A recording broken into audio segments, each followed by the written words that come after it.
n'y a aucun dialogue. Hein. Ils pondent des trucs. Si vous pratiquez la pêche de loisirs, attention, depuis le début de l'année, l'Union européenne impose de déclarer ses prises sur une application nommée Wreck Fishing. Une application similaire nommée Catch Machine existait pourtant déjà depuis près de 2 ans dans le parc des Calanques à Marseille. Alors forcément, sur le Vieux-Port, ça crée le flou. J'ai toujours tout respecté, mais il y a quelque chose qui me gêne.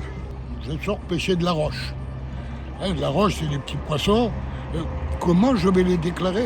Puis un jour ou l'autre, ils vont nous mettre une puce pour pouvoir nous surveiller un peu mieux. Les 2 applications doivent permettre de mieux contrôler cette pêche amateur, mais Jean-Pierre estime que cela complique ce loisir. Déclarer tous les poissons comme on nous demande sur Catch Machine, c'est compliqué. Sur le Vieux-Port, on croisait un collègue, on lui disait viens pêcher avec nous. Aujourd'hui, c'est possible, mais il faut lui demander s'il a fait son autorisation de pêche, s'il a une autorisation de pêche. Au retour, c'est ou nous qui déclarons la totalité de la pêche, ou chacun sur le bateau, ou lui aussi. Donc ça rajoute des complications.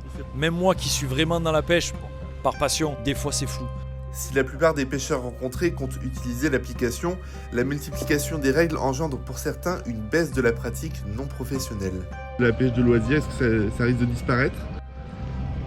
Elle a disparu. Elle a disparu déjà à 50%. Hein. Vous regardez, nous on est un club, on est 125 sociétaires, on n'est plus que 3 ou 4 à sortir pêcher.